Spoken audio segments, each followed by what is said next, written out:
The desert was quiet under the pale light of the moon. Sand stretched endlessly, broken only by the occasional tumbleweed rolling across the barren landscape.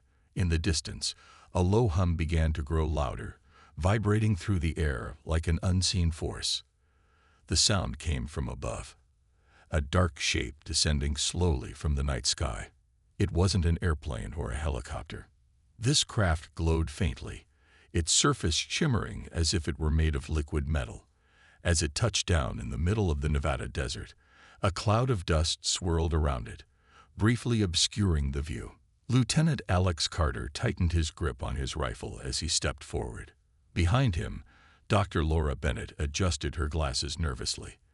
They had been called out here in the middle of the night with little explanation, only told that something unusual had landed and needed investigation. Surrounding them were soldiers dressed in full tactical gear, their faces tense but focused. No one spoke. The air felt heavy, charged with anticipation. The alien craft stood tall now, perfectly still after its landing. Its smooth surface reflected the dim starlight, making it hard to look at for too long. Then, without warning, a section of the ship slid open silently. A figure emerged, tall, slender, and unlike anything any of them had ever seen. Its body was insect-like, with elongated limbs and a head that seemed too large for its frame. Large, multifaceted eyes scanned the group before settling on Alex and Laura. "We warn damage a human child, and you won't live to sorrow it," the creature said. Its voice didn't come from its mouth, or what passed for a mouth, but directly into their minds. Everyone flinched at the intrusion, unsure whether to feel fear or awe. Alex took a step closer, lowering his weapon slightly. "What do you mean?" he asked, his voice steady despite the unease bubbling inside him. "Who are you?" The creature tilted its head, studying him curiously. "I am Vrax. We are watchers, observers of your kind." It paused, as if choosing its words carefully. "Your species is volatile, capable of great harm and great care, but there are rules. Boundaries set long before your ancestors walked upright." Laura stepped forward now, her scientific curiosity overriding her fear. "Rules? What rules? And why warn us about harming children?" Vrax's gaze shifted to her, and she felt a strange pressure in her mind, like it was prodding her thoughts. Children are vessels of potential. To harm them disrupts balance. If the line is crossed, consequences follow. Not by our hand, but by forces beyond even us. The soldiers exchanged uneasy glances. Some gripped their weapons tighter, while others glanced at Alex for guidance. He raised a hand to signal calm. Turning back to Vrax, he asked, "Why tell us this now? Why land here tonight?" Vrax hesitated, then replied, "Because the line has already been tested. Your ignorance cannot continue. You must understand what is at stake." Before anyone could respond, the alien turned and re-entered the ship. The opening closed behind it, and within moments, the craft lifted off the ground, hovering briefly before shooting upward into the sky. The group stood frozen, staring at the spot where it had been. "What just happened?" one of the soldiers muttered, breaking the silence. Alex let out a slow breath. "I don't know," he admitted, "but we need answers. Whatever they meant about harming a child, it can't be good." Laura nodded, already deep in thought. "We should report this immediately. Someone needs to figure out what they're talking about, and fast." As they packed up and prepared to leave, none of them noticed the faint glow lingering in the sand where the ship had touched down. Nor did they realize how much their lives, and the fate of humanity, were about to change. In a quiet town in Ohio, 9-year-old Emily Dawson was the kind of child who always seemed to be daydreaming. Her curly brown hair bounced as she ran through the woods behind her house, her bright green eyes scanning every tree and rock for something interesting. Her older brother, Jake, often teased her about her adventures, but deep down, he admired her curiosity. Their mother, Rachel, worked long hours at the local diner, leaving the two siblings to look after each other most days. On this particular afternoon, Emily wandered farther than usual. The woods were alive with the sounds of birds chirping and leaves rustling in the breeze.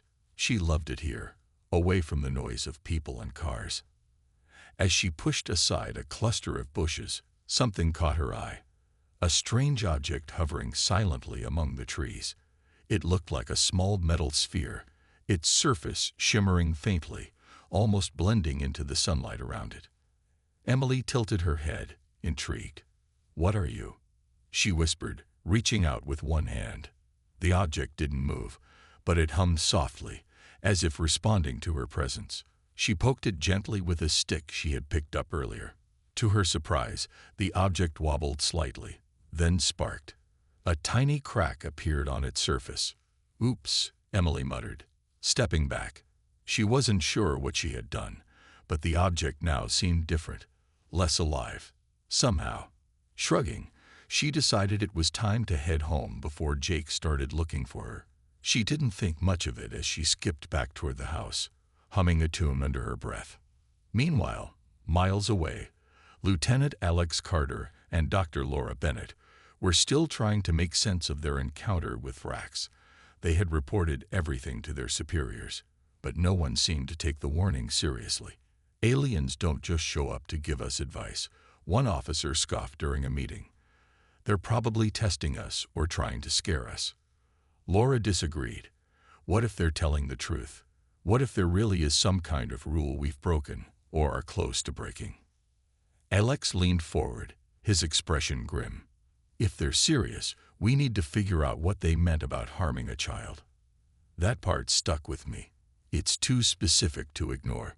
Back in Ohio, life went on as usual, for a while.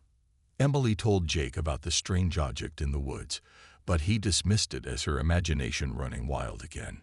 "You're always finding weird stuff," he said, ruffling her hair. Maybe it was just a broken drone or something. But late that night, strange things began to happen.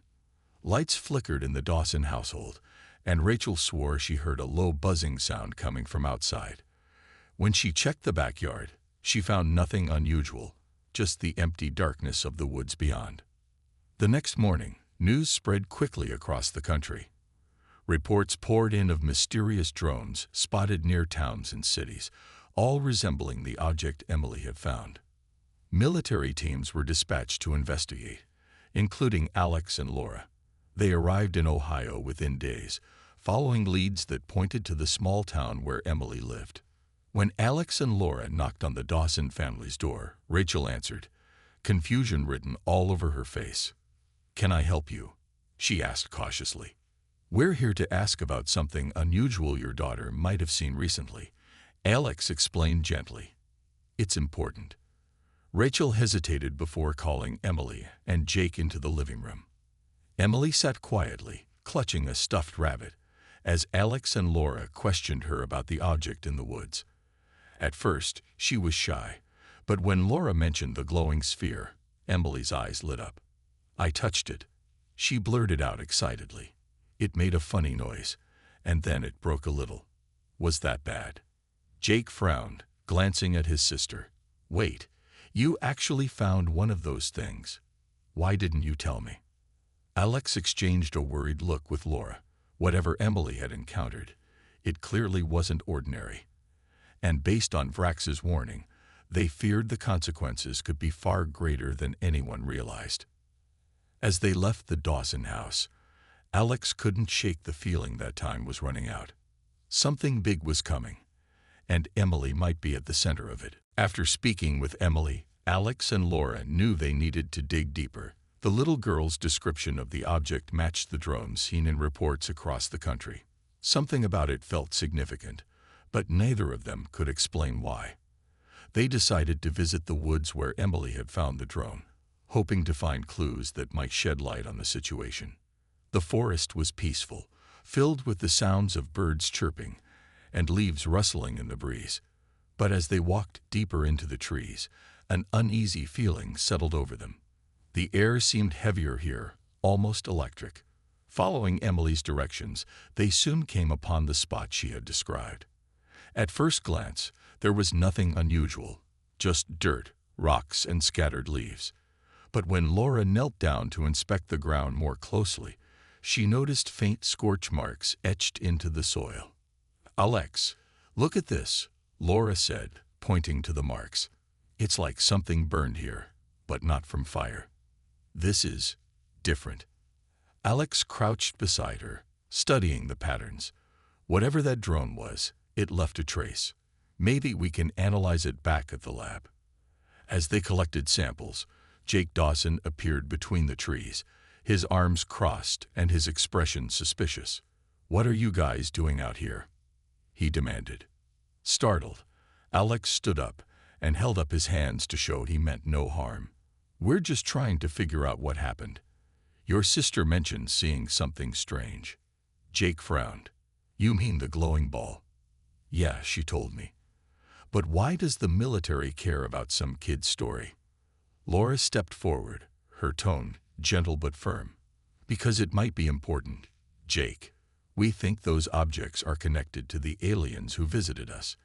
If we don't understand what's going on, bad things could happen." Jake hesitated, clearly torn between distrust and curiosity. Finally, he sighed. "Fine, but if you're hiding something, I'll find out." Back at their base, Alex and Laura worked tirelessly to examine the samples they had gathered. Using advanced equipment, they discovered traces of energy unlike anything Earth had ever produced. It confirmed their suspicions. These drones weren't human-made. But what worried them most was how fragile the technology seemed. A simple poke from a child's stick had damaged it. And according to Vrax's warning, even minor interference could have dire consequences. While Alex focused on analyzing the data, Laura began researching old texts and records. She remembered Vrax mentioning rules set long ago, and she wondered if humanity had encountered similar warnings in the past. Late one night, buried in dusty archives, she stumbled upon references to ancient carvings found in ruins around the world. These carvings depicted star-like symbols surrounding figures of children, along with cryptic messages about balance and protection. "This has to mean something," Laura muttered to herself, snapping photos of the documents. She shared her findings with Alex the next morning, showing him images of the carvings. "Look at this. It's like there's been some kind of agreement or rule for thousands of years. Protecting children seems central to it." Alex rubbed his temples, overwhelmed by the implications. "So, we've broken this rule without even realizing it. And now we're facing what? Punishment." Before Laura could respond, alarms blared through the base. Soldiers rushed past them, shouting orders. Moments later, Alex received a message. Another alien craft had landed nearby, this time accompanied by a larger fleet. Vrax had returned, and he wasn't alone. When Alex and Laura arrived at the landing site, Vrax greeted them with visible agitation. Behind him loomed several other insectoid beings, their forms sleek and menacing. "The line has been crossed," Vrax said, his telepathic voice sharp with urgency. "Your actions have triggered protocols beyond my control." Laura stepped forward, her heart pounding. "Please, tell us what we need to do. How can we fix this?" Vrax hesitated, glancing toward the horizon as if listening to something only he could hear. "It may already be too late," he replied. The tension in the air was thick as Alex and Laura stood face to face with Vrax and his companions. The alien's warning hung over them like a storm cloud, heavy and ominous. "It may already be too late," Vrax repeated, his multifaceted eyes glowing faintly in the dim light. His words sent a chill through everyone present. "What do you mean, too late?" Alex asked, struggling to keep his voice steady. "Tell us what's going on. Who are these protocols for? What happens if we've broken the rules?" Vrax tilted his head, studying Alex as though weighing whether to trust him. Finally, he spoke. "The rules were set by beings far greater than us or you. They exist to protect balance, not just for your world, but for all life. Children are key to this balance. To harm them is to disrupt the flow of potential. Your actions have drawn their attention." Laura took a step forward, her mind racing. "So, who are these beings? What will they do?" Before Vrax could answer, chaos erupted. A group of soldiers, led by a brash officer named Commander Hayes, moved in aggressively. Hayes had always been skeptical of the aliens and saw this gathering as an opportunity to take control. Ignoring Alex's shouted orders to stand down, Hayes signaled his men to surround Vrax and his group. "This is our planet," Hayes barked, pointing his weapon at Vrax. "We don't take orders from you or anyone else." Vrax raised a long, spindly arm, his tone calm but firm. "Your aggression only confirms the danger you pose. Step back, or you will regret it." But Hayes wasn't listening. He gave the order to detain Vrax, and the soldiers moved in. In an instant, the other insectoid aliens reacted. A bright flash of light blinded everyone momentarily, and when the spots cleared, the soldiers were sprawled on the ground, disoriented but unharmed. Vrax stood tall, his expression unreadable. "You have tested patience enough," Vrax said, his telepathic voice colder now. "Prepare yourselves. The enforcers are coming." As quickly as they had arrived, Vrax and his group disappeared into their ship, which lifted off silently into the sky. Left behind, Alex and Laura exchanged worried glances. Whatever enforcers meant, it couldn't be good.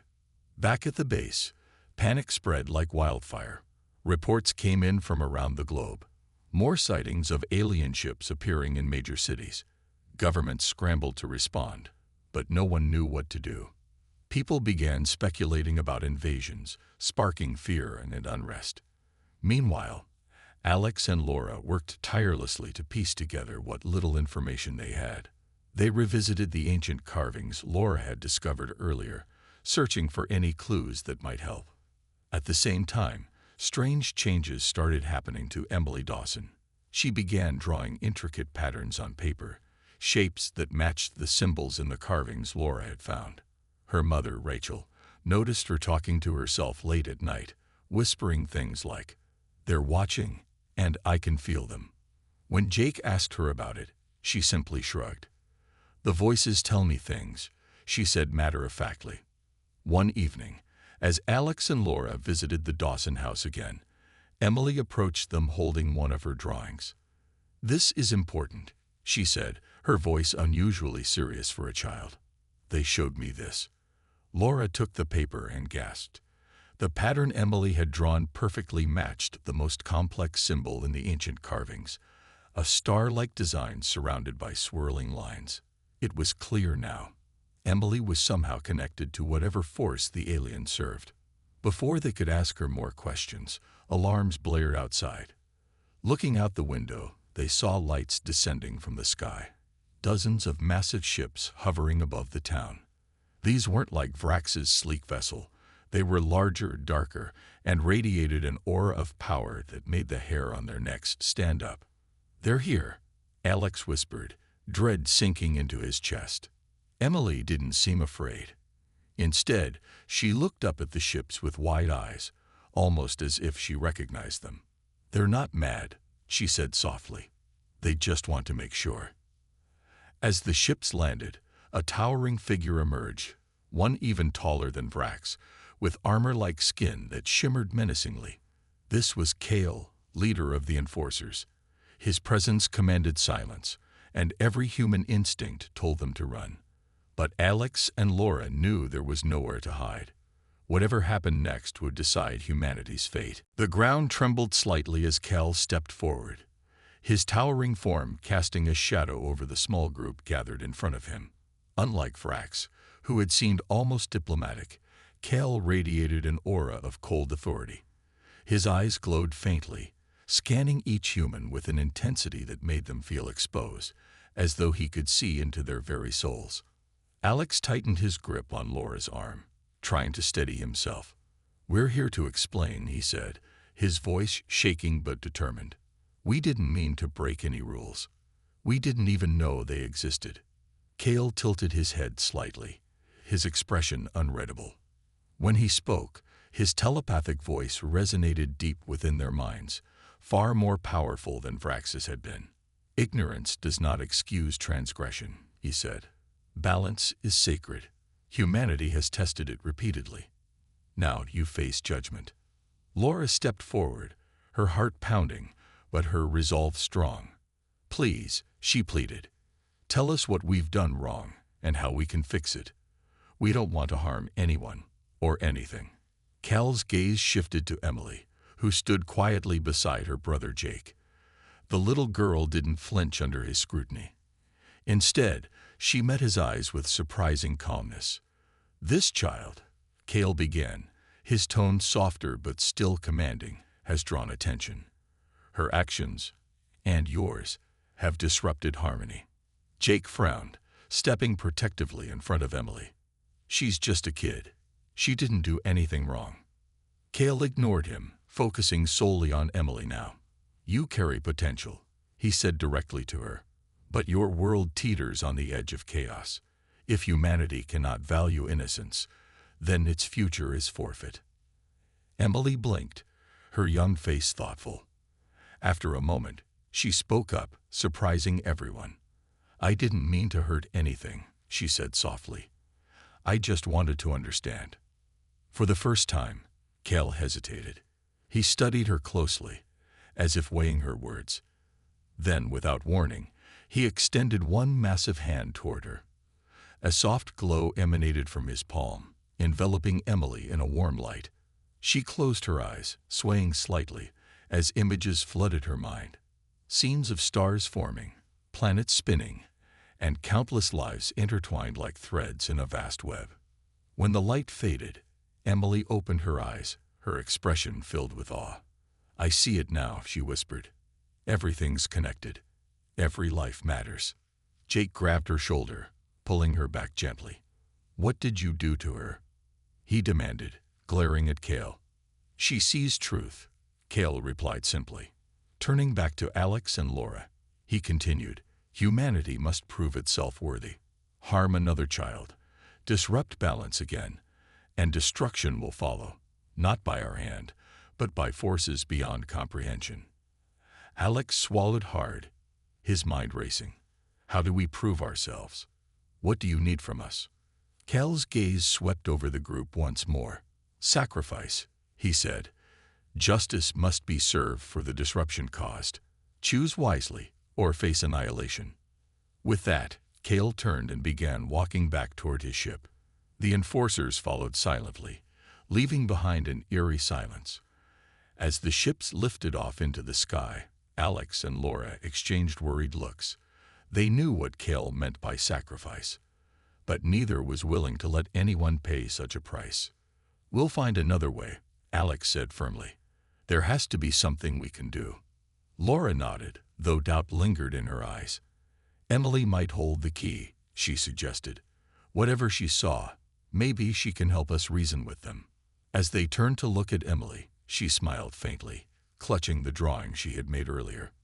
For the first time since all this began, there was a flicker of hope, but also the weight of responsibility resting on her small shoulders. That night, Alex and Laura sat with Emily in the Dawson living room, trying to make sense of everything.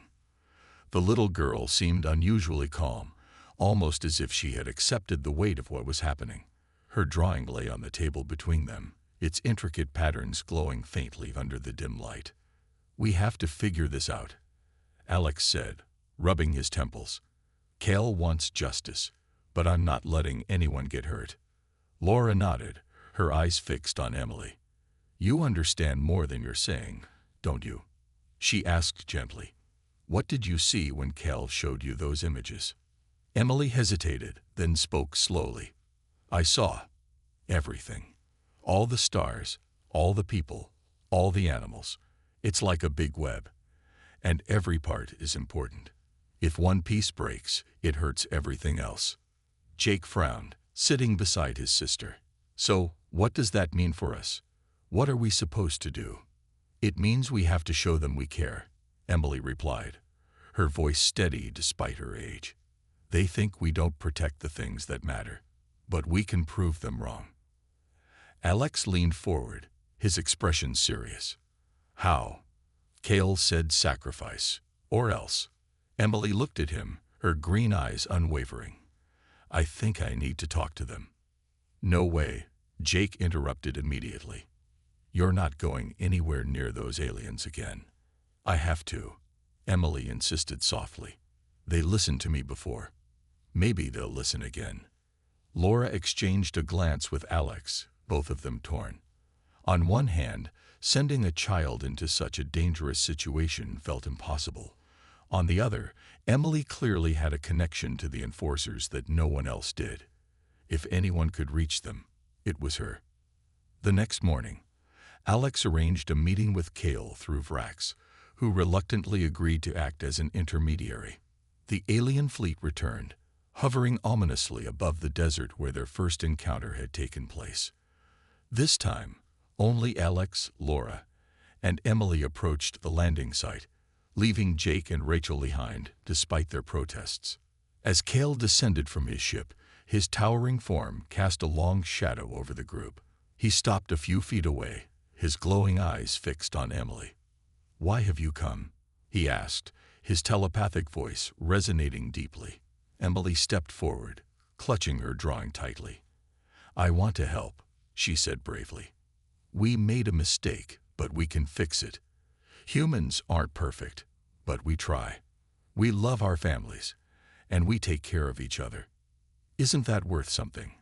Kale studied her silently, his expression unreadable. After a moment, he knelt down to her level, his massive frame still intimidating but somehow less threatening. "Love is fragile," he said, "and humanity has broken it many times. Why should we trust you?" "Because I'm asking you to," Emily replied simply. She held up her drawing. "This is what I saw. The web. Everything matters. Even me. Even you. If you destroy us, the web gets weaker. Isn't that worse than giving us another chance?" For a long moment, Kale didn't respond.